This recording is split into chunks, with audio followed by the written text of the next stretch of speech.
Alam niyo ba talaga ang kalooban ng Diyos ay magkaroon talaga ng relasyon sa Kanya. Yun lang talaga. Yun lang. Magkaroon. Na siya ang buhay natin. Gusto niya yung bang siya ang buhay natin. Siya ang hininga natin. Siya ang iniisip natin. Siya ang nasa isip natin. Ganyan ka-sweet ang Panginoon. At yun talaga ang design niya. Kaya tayo ginawang image niya. That God is in you. That God is your breath. That God is your heart. Kaya nga, it is foremost, sabi niya, ibigin niyo ang Diyos ng buong puso, buong kaluluwa. Love the Lord your God with all your heart, with all your soul. All all. But all, paano yung asawa ko? Paano yung kapatid ko? Bigyan ko naman sila. But that is the Word of God. All your heart, all your soul, and all your mind. And then the second is love your neighbor as you love yourself. Ba't ganun? Kasi ang talagang kalooban ng Diyos, ang relasyon natin sa Kanya ay pangwalang hanggan. Ang relasyon natin dito sa lupa ay temporary lang at secondary. Ang talagang dahilan kung bakit tayo may pamilya, may asawa, may anak, is only for procreation. But God already see na each of us, ang relasyon sa Kanya is all to Him. Naporsi na yan. The reason why we have wife, children, brothers and sisters, the only reason is only for procreation, para dumami tayo. And the reason why mahalin mo ang iyong kapwa, tulad ng pagmamahal mo sa iyong sarili, kasama na yung kapwa, doon yung asawa mo, anak mo, kapwa yan, is to have an orderly relationship within here. Para magkaroon tayo ng kaayusan dito sa lupa. Pero ang lahat ng yan ay mawawala rin. At ang mananatili ang ating relasyon sa Diyos. Kaya kahit na masakit na may mamatay sa atin, kahit na may una kayo ng asawa nyo, sino mauna sa inyo, no? Ako, ayokong siya mauna sa akin kasi ang hirap manligaw uli. Hirap. Kaya ako, hindi pwede ako mauna sa'yo. Kailangan ako muna. Kasi, paano ba manligaw matanda na ako. Di ba? Kaya kailan ako mauna? Unahan kayo ng asawa nyo. Kahit na talagang masakit, yung mga anak mo, uncle mo, na malapit sa'yo, nagbibigay sa'yo ng regalo, ngayon sa Pasko, wala na. Masakit talaga yon. Kasi yun ang design ng Panginoon, temporary lang . It's only for procreation. Kaya humayo kayo magpakarami at sinabi ng Panginoon Diyos, pero ang pag-ibig nyo ay hindi para sa mga asawa nyo at anak. Hindi.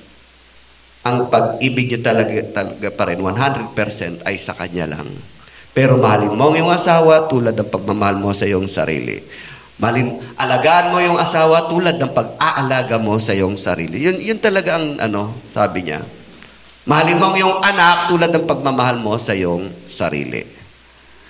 Kasi kung mas mahal mo ang iyong anak kaysa sa Panginoon, anong sabi niya?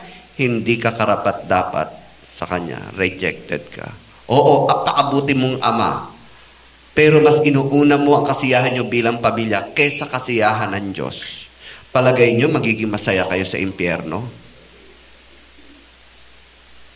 Lagi mo silang idinedate, pinakasyal, pero nakakalimutan mo na dalhin sa Panginoon. Wala nang pasyalan sa impyerno.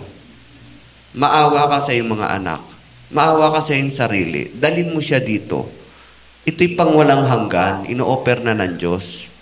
Kesa sa panandali ang relasyon mo sa iyong magulang, kapatid, anak, asawa. Temporary lang yan. It's only for procreation. Yun lang ang design niyan para magparami tayo. At sa bawat isa nakikita niya na ang gusto niya, bawat isa sa inyo magkaroon ng 100% relasyon sa Diyos. magkaroon kayo ng relasyon sa Diyos. At doon nagsisimula na bigyan kayo ng kakaibang katalinuhan, kakaibang talent, kasi gagamitin kayo ng Panginoon Diyos eh. Kaya wala din yung inggitan, wala yung gayahan. Kasi kapag nagkaroon ka ng relasyon sa Diyos, meron ng para sa'yo. And that relationship ay dapat mananatili hanggang wakas. Yun ang pamamaraan niya.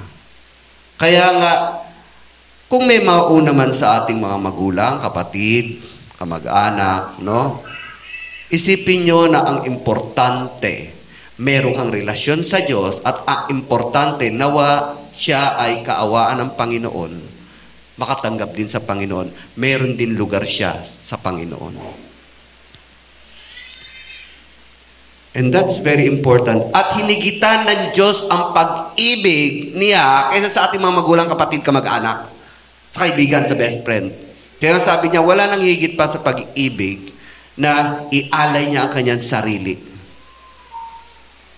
Walang mga tao na mag-iaalay ang kanyang sarili sa ibang tao.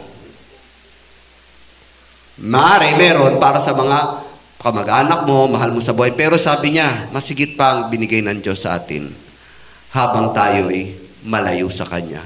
Habang tayo'y iniisnab-isnab natin siya. Habang tayo ay nakakasala, habang tayo ay hindi natin siya kinikilala, namatay na siya para sa atin. Wala nang hihigit pa sa isang tao na mamatay kahit sa kanyang kalaban. Ganyan ang pag-ibig ng Diyos. Talagang dinemonstrate niya na. Kasi ang nakikita niya, no, yung hindi yung hindi yung kung sino kayo eh. Ang nakikita niya kung sino siya sa buhay niyo. Gusto niyang ipakita kung sino siya sa buhay niyo. Kasi ang i-preserve niya talaga ay yung relasyon niya, yung talagang first intention niya, let us make man in our own image. Kasi magkakaroon, ang gusto niya, magkaroon siya ng relasyon sa tao at tao sa kanya. Primary yon, at yan ang kauna-unahan. Kaya lang, paano dadami ang tao? Kasi nga isa lang ginawa niya. Una, babae. At kinasal sila at humayo kayo at magpakarami. The rest na binigay na relasyon sa atin, temporary lang. Kaya akala mo, may mga tao dito, akala mo na dito lang ang buhay. Nakala mo na talagang hindi na naisip na temporary lang, na ngayon ang mga nanay nila namatay na. Sana bumabalik loob sila sa Panginoon, na sila rin susunod. Anong gagawin nila sa impyerno? Anong gagawin nila sa libingan? Wala. Walang pag-ibig doon. Walang relasyon doon. Pero may relasyon sa kalangitan, ang tunay nating Ama na lumalang sa atin, nakawangis natin, nakawangis natin. Siya talaga ang tunay na kawangis natin. Siya talaga ang nagbibigay ng mana, ng desire natin sa buhay natin. Ang ating Diyos, ang ating Ama sa langit. At pinakita niya ang kanyang pag-ibig sa pamamagitan ni Kristo. Hinigitan niya ang pag-ibig ng magulang. Hinigitan niya ang pag-ibig ng nanay. Kaya nga sabi dun sa Psalms, makakalimutan pa ng nanay ang kanyang anak. Pero ang Diyos, hindi niya makakalimutan ang kanyang mga tinawag, ang kanyang mga minahal. Kaya si Kristo napunta rito para ipakita na masigit ang pag-ibig ng Diyos kaysa sa pag-ibig ng ating magulang, kapatid, kamag-anak, best friend, girlfriend, boyfriend, asawa. Masigit yan. Kaya kanino pa nyo pa ibibigay ang inyong pag-ibig? That's why God said, love the Lord your God with all your heart, with all your soul, with all your mind. At syempre, mamahalin mo rin ang nasa pamilya mo tulad ng iyong sarili. So, very temporary. Talagang lahat ay sa Panginoon. Kaya nawa, siya ang ating hininga. Siya ang ating nasa isipan. Hindi yung mga crushes nyo. No? Totoo ba, mga youth? Hello? Baka kung sino-sino iniisip nyo. Isipin nyo, ay wala siya rito ngayon. Baka linga kayo ng linga dyan, hinahanap nyo kung sino crush nyo, wala siya rito ngayon. Don't worry, nandito ang Panginoon. Amen? Okay. Pag nandito naman, di ba pakali, at di mataas ang kamay, baka maamoy siya. No? Kaya tahimik lang. Huwag nyo intindihin yun. Meron may crush pa sa inyo. May gusto pa sa inyo. Ay ang Panginoon Diyos. Now, Jesus Christ, nung nabuhay siya dito, naramdaman niya rin yung mga ganong relasyon. Actually, yung pag-ibig niya sa kanyang kaibigan, tatlo yung kaibigan niya eh. No? Si Lazaro, si Marta, at si Maria. Best friends niya talaga yun. No? Walang sinabi rito, paano sila kayo naging best friends? Ano? Wala pa namang cellphone noon. Wala pa namang gathering. Wala, hindi pa uso yung... Pero sinabi rito, talagang mahal niya itong magkakapatid na to. Kaya nung namatay si Lazaro, napaiyak siya. Ganon katindi ang pag-ibig niya. Ganon siya ka-attach. Ganon tayo ka-attach sa ating kapatid, kaibigan, kamag-anak, nanay, tatay. Ganon tayo ka-attach. Kaya naman, pinakita niya rin ang kanyang pagiging human. Pinakita niya ang kanyang pag-ibig bilang tao. No? Kaya basahin natin to, no? John 11, chapter 11, verses 17, 26. At yun yung dahilan kung bakit siya bumaba rito. Kasi ayaw niya tayong saktan. Na mawala ang ating mga relasyon dito. Meron siyang binubuo na mas higit na magandang relasyon, ang ating relasyon sa Diyos. At siya ang pinakadaan, siya ang pinakasusi. Kaya kahit na kayo mamatay, sabi niya, mabubuhay pa rin kayo. Ang ganda ng binigay ng ating Diyos sa atin. Pag-ibig na walang hanggan, relasyon na walang hanggan. Okay. Kaya dito, no, basahin muna natin, sige, sa 17. On his arrival, Jesus found that Lazarus had already been in the tomb for 4 days. Kayo.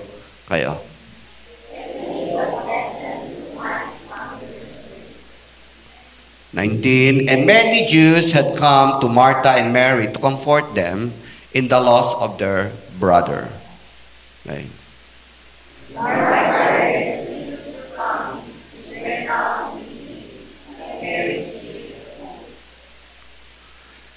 Lord, Martha said to Jesus, if you had been here, my brother would not have died. Kaya sa 22.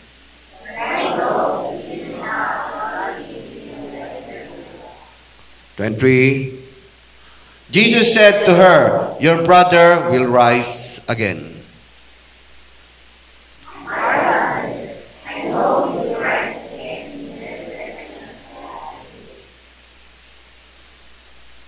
Jesus said to her, inassure niya, I am the resurrection and the life. He who believes in me will live, even though he dies. Kayo.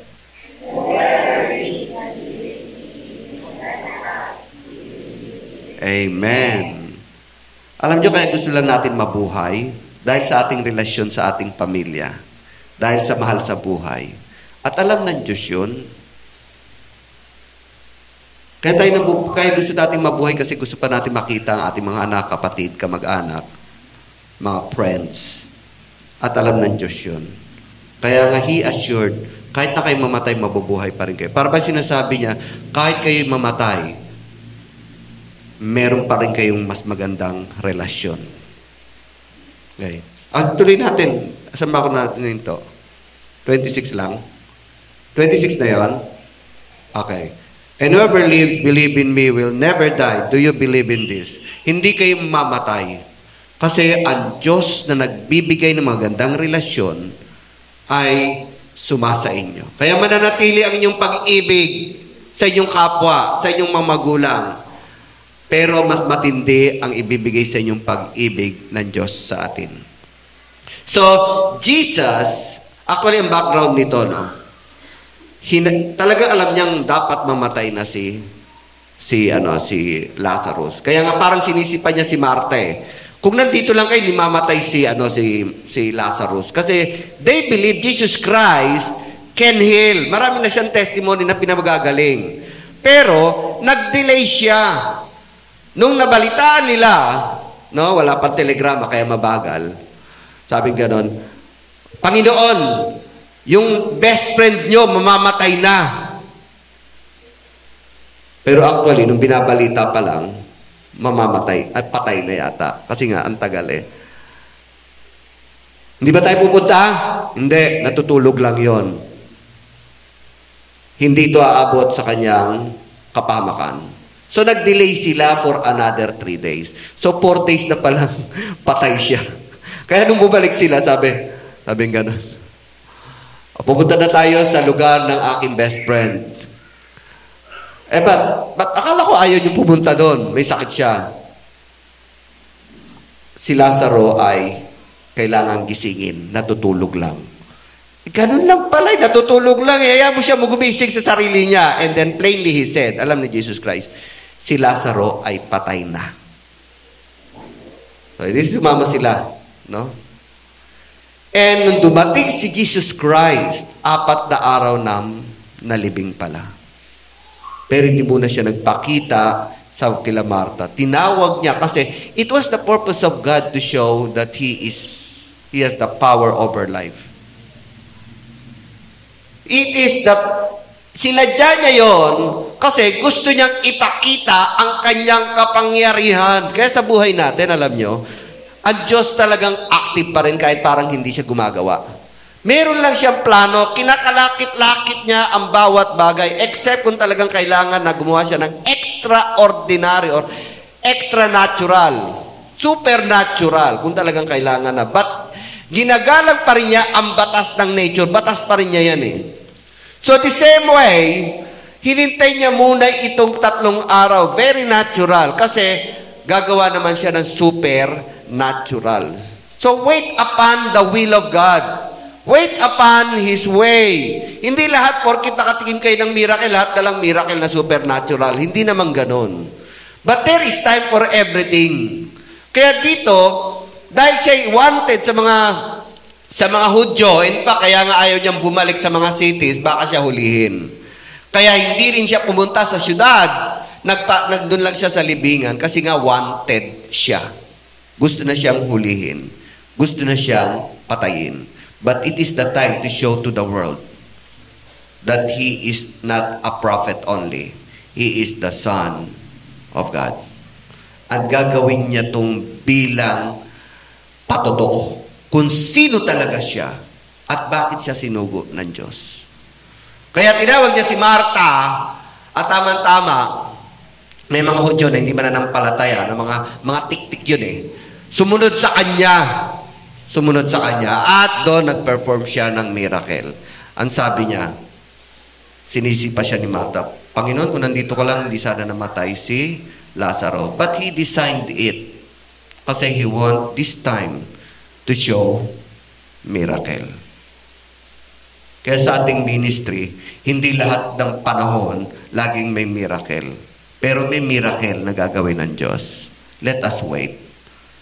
Hindi yan gawa ng tao. Ito'y gawa ng Diyos. Hindi yan timing ng tao. Ito'y timing ng Diyos. Kasi anytime, pwede naman siya magbuhay ng mga patay. Di ba? Anytime. Para ipakita sa mga Hudyo na hindi siya peke. Siya ay tunay na sugo ng Diyos. But this time, gusto niyang maayos at ipakita ng very natural na pagkakataon. Kaya nung si Marta ay tinawag, nagsunuran yung mga tik-tik, may mga tik-tik siyang kasama, mga Hudyo, na gusto rin talagang, na hindi talaga naniwala kay Jesus. At sabi, Panginoon, paano niyang bubuhayin yan? 4 na araw na siyang nakalibing, naaagnas na yan. And Jesus said, ako ang buhay. Ako ang resurrection. Huwag mong isipin na bubuhayin siya muli sa huling panahon. Ako mismo ang resurrection. Ako mismo nagbibigay ng buhay at muling pagkabuhay. Kaya nandito ako upang ipakita na ako ay talagang totoo. Naniniwala ka ba doon, Marta? Opo, naniniwala ako. just a simple belief, God will do a miracle in our life. Kaya nung pinatanggal ang kuweba, ay may takip sa kuweba, no? Kuweba kasi yun eh. Hindi naman libing na inhukay pa eh, no? Ano lang yung kuweba. At tinawag niya si Lazaro, Lazaro, lumabas ka. Tama yung sinabi niya, gigisingin ko lang si Lazaro. Ginising niya talaga. Nagising si Lazaro, tumayo, puro benda pa, parang mami. At sabi, tanggalin nyo ang lahat ng balot sa kanya. Alam niyo yung mga tiktik, nagtakbuhan. Imbis na lumapit kay Jesus, nagtakbuhan. At nagsumbong sa kanilang mga amo. Ay, si Jesus, nabumuhay ng patay. Alam niyo mga reaksyon ng tao, ng mga Hudyo na gustong ipapatay siya. Ganon. Talaga bumuhay siya ng patay. Di patayin din yung binuhay niya. Patayin natin uli. Yun ang plano nila. Papatayin natin si Jesus kasama yung binuhay niya. Para walang patotoo. May matitigas talaga ang puso eh. Yun yung mga walang relasyon sa Diyos. Kaya sa buhay natin, pag-igihin nyo ang relasyon sa Panginoon Diyos kesa sa relasyon nyo sa ibang tao. Kasi marami pa siyang ipakikita na himala. Bakit hindi siya nagpakita sa mga saserdote na tumutulig sa kanya? Kasi at first place, hindi talaga siya paniniwalaan. At yung mga tiktik, ganun din, hindi talaga naniwala. Pero they bear the news na talagang si Jesus ay bumubuhay ng patay. Kasi sinabi niya kay Marta, ako ang buhay at ako ang nagbibigay ng buhay. Ako ang nagbibigay ng muling pagkabuhay. Kaya sa buhay natin, kapag si Jesus nasa atin, hindi, nababawasan ang ating lungkot na may mamatay. Nababawasan ang ating lungkot na nawala siya. Kasi alam natin, magkikita-kita ulit tayo. That God will resurrect him or her at makikita natin sa Panginoon Diyos kasama sila. Ang nakakaawa, yung mga taong hindi nakakilala sa Panginoon, yun talaga nakakaawa. Na they will be forever forgotten. They will be forever na mawalay sa Diyos. At ang pinakamasakit talaga sa mga nilikha niya kapag ikaw ay malayo sa Diyos. Dahil nasa Kanya ang buhay. Kaya sa buhay natin, tulad ni Marta, sinabi niya, ako ang buhay. Huwag kang matakot, huwag kang mag-alala. Ako ang muling pagkabuhay. At bilang deposito, bilang garantiya, andito ko, ipakikita ko sa iyo. Kaya binuhay si Lazaro. Kaya doon, nung nabuhay si Lazaro, tumindi ang kanilang pananampalataya at tumindi rin ang pananampalataya ng mga disipulo. Pinatibay ang kanilang pananampalataya. Kaya nung si Jesus ay umakyat na sa langit at siya mismo ay muling nabuhay, handa silang mamatay at magpakamatay at i-persecute kasi nakita nila kung sino ang Diyos sa buhay nila. Nakita nila ang salita ng Diyos ay totoo. Nakita nila ang pag-ibig ng Diyos ay masigit pa sa pag-ibig ng ina, ng magulang, kapatid, at ng lahat. Siya ay above all things. Kaya ang mga disipulong to na nakita ng mga himala at pag-ibig ni Jesus, handa rin silang magpakamatay. Alang-alang sa relasyon na pinipreserve ng Diyos. Si Jesus kaya siya namatay, pinipreserve ang ating relasyon sa Diyos. Ayaw niya tayong mawalay. Ayaw niya tayong malayo. Ayaw niyong makalimutan ng Diyos. Kaya bilang patotoo, bilang talagang halimbawa, tangible na patotoo. The Son of God died on the cross for our sin. Para ibalik ang ating relasyon sa ating Panginoon. Kaya Jesus is the testimony of God's goodness. Hindi siya nagtayo dito ng religion. Hindi siya nagtayo dito ng templo. Kayo ang templo. Ang tinatayo niya ay relasyon. God is good in everything. Kaya nga ang gusto niya talaga, mabubuhay tayo kasama siya. Living with Him. In us. Kaya nga doon sa kantang ganda ng kanta, no? He is our breath. Kapag kayo magumatulog, siya yung naiisip nyo agad. Pagkagising nyo, siya agad ang nasa isip nyo. No? Bago yung problema, bago yung kakainin. No? Pasasalamat muna. At bago matulog, bago kayo magplano, pasalamat nyo ang lahat ng nagawa nyo. He is our mind, our heart, our soul. Ang gusto niya talagang establish. Ang inyong personal. Each of you should have a very deep relationship with God. Amen? Kaya ako naawa ako sa pamilya na ang saya-saya nga, pero hindi madala ang pamilya dito sa church. Yung yung babae, abalang-abala, hindi man lang makasama sa gathering, no? Sa mga Bible study kasi abalang-abala siya sa asawa niya. Darating, magluluto, and then aalis na yung asawa niya, ni hindi man lang maka-attend dito. Totoo, nabigyan mo kasiyahan ng asawa mo, subalit hindi mo nabibigyan ng kasiyahan ng Diyos na masigit pa ang ibibigay sa'yo. Totoo, marami dito na hindi na maka-attend dahil abalang-abala sa kanilang trabaho, sa kanilang mga anak. Binubuhos nila ang kanilang buhay sa pamilya. Pero hindi nila mabigyan kahit konting pansin ang Diyos. Sayang lang ang pagmamahal na yan. Kasi lahat ng yan ay temporary lang at mawawala rin. Pero ang pag-ibig ni Jesus na inaalay sa atin ay pangwalang hanggan at mananatili. At masigit pa sa pag-ibig ng ibinibigay natin sa anak, ibinibigay natin sa mga ating magulang, masigit yan. Wala nang maghihigit na pag-ibig ng Diyos. Siya talaga He is good. He is very good. Siya talaga nagbibigay, nagsasatisfy sa puso nyo. Siya talaga nagbibigay ng kapayapaan sa buhay nyo. Siya talaga nagbibigay ng mga pangangailangan nyo. Ako'y natutuwa, no, na talagang I experience it. Na walang-wala kami for 2 years. But we survived.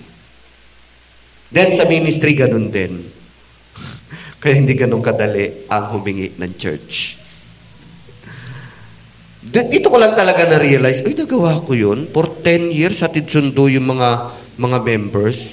Kung hindi lang, dahil lamang sa sasakyan ko, hatid ko, susundo ko, 10 years! Dito ko talaga na-realize yun. Kasi wala kaming permanent building. Pero, ewan ko, parang kayang-kaya kong gawin. Ako pa yung magtatayo ng tent. Pagtayo ng tent, ako pa gagawa ng gitara. Ako pa maggigitara. Pero may song leader naman ako. Kumakanta din ako. Ilang araw yun. Ilang linggo yung ginawa ko. Kasi may feeling ako talagang it is, hindi ako nagsasawa. Hindi ako yung bang talagang, ewan ko, no? Nandun ang Panginoon Diyos. Hanggang lahat. Tapos pinalis kami sa barangay, pinalis kami sa junk shop. Ang dami, siguro mga 6 na lipat hanggang dito, hanggang ang Diyos na nagpaalis sa akin. Huwag ka nang bumalik dyan. May nadisgrasya nangyari. Nagkapatayan. Ang anak ng member ko nakapatay, hindi na ako bumalik. And then, binigyan naman ako ng church sa Silito. Doon, ang saya-saya ko kasi hindi na ako manunundo. Nandun na may church Pero hindi pa rin amin. So, tuwan-tuwa ako talaga. Ang saya-saya ko. Na-experience ko na magkaroon ng sariling church. And then, after 4 years, umalis din ako doon. And then, this is the church has given me. Kasi, ang Diyos talaga, gusto niya yung puso mo. Hindi nang gagaya ka lang. Hindi yung dala lang sa'yo ng o tinuturo lang sa'yo. Kaya yun yung relasyon na gusto niya. Yung bang direct talaga sa Kanya. Na yung bang lahat ng plano mo, siya. Lahat ng iniisip mo, siya.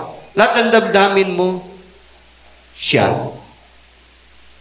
Kahit sa paghahanap ng partner. Hindi, totoo yun.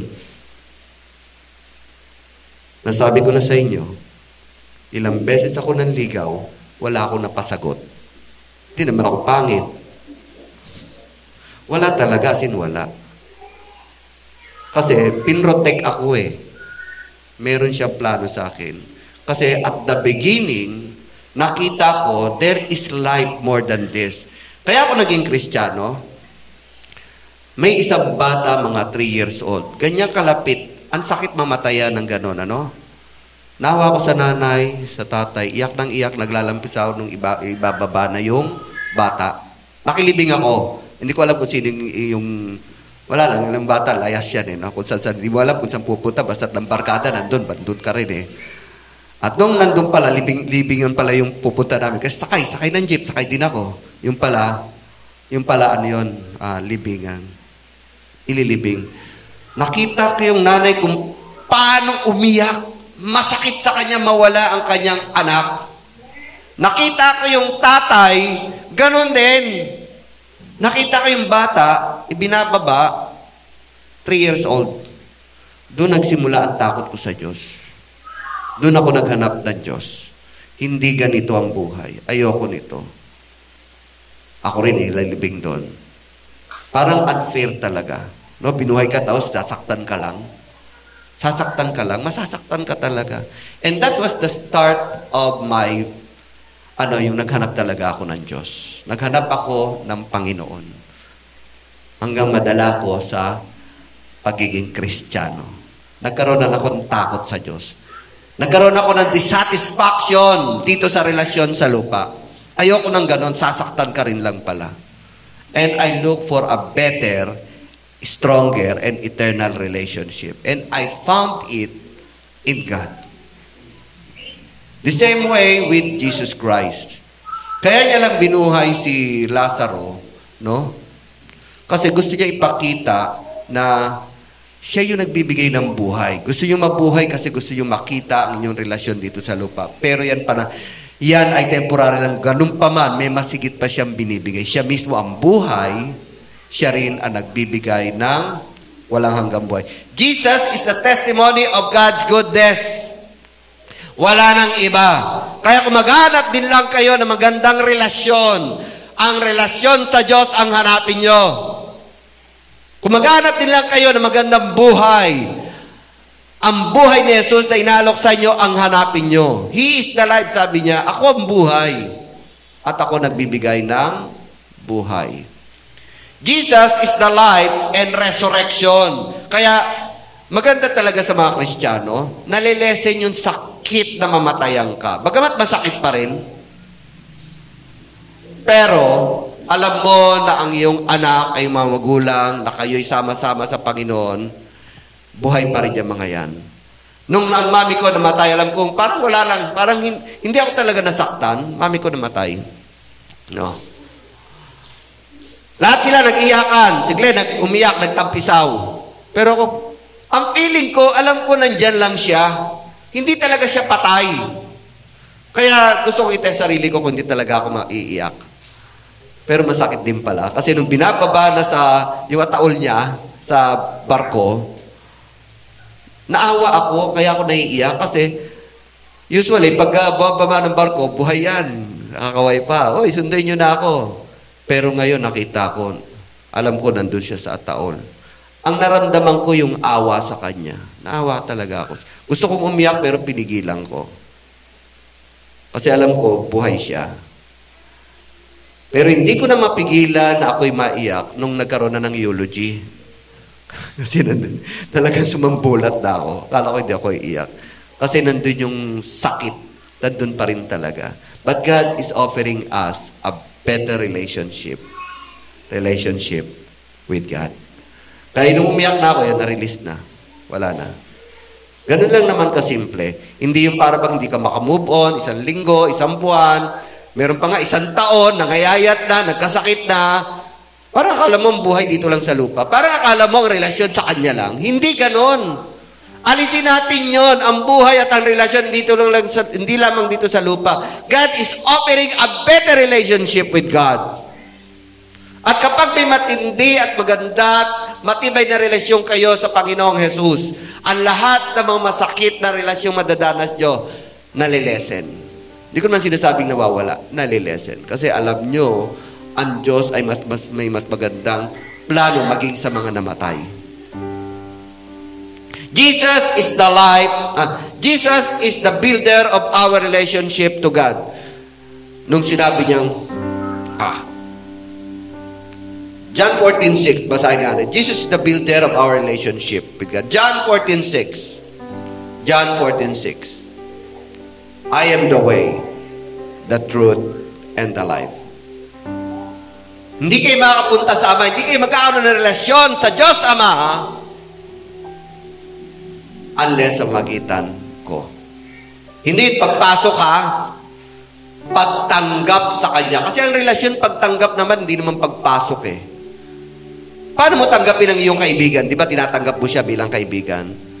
Paano mo siya tatanggapin bilang girlfriend, boyfriend? Di ba tinatanggap yun? Hindi pagpasok sa bahay niya, pagpasok sa pamilya na, hindi pagpasok. Ang relasyon sa Diyos ay hindi pagpasok, kundi pagtanggap sa ating Panginoong Jesus. Jesus is the builder of our relationship to God. He is the only way. He is the only connection. Siya lamang. Kaya dito, inoffer niya na ang sarili niya. Ako ang buhay at ang buhay na walang hanggan. Hindi rin kayo makapunta sa Ama kahit gaano kayo kabait, kahit gaano kayo ka-religious, kahit gaano kayo kalapit sa inyong mga kapatiran.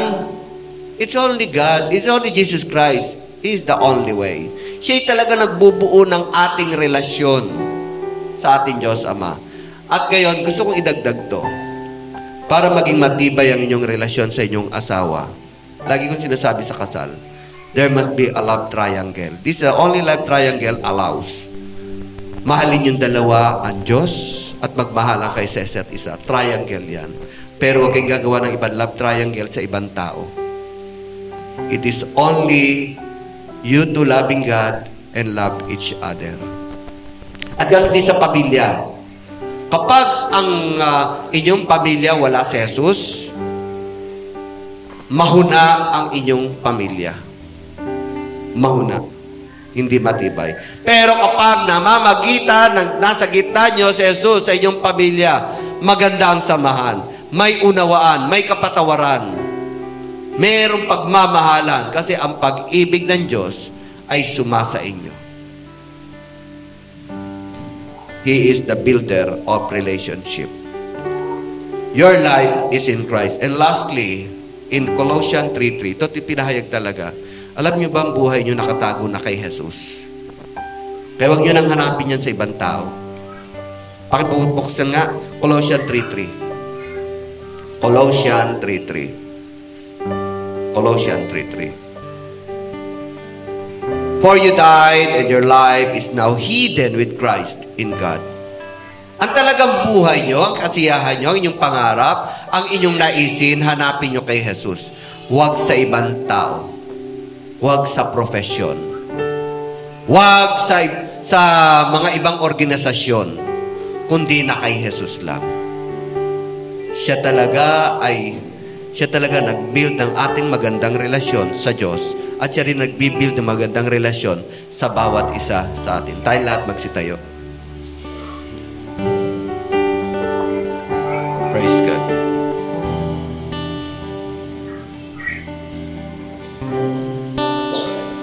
Praise God.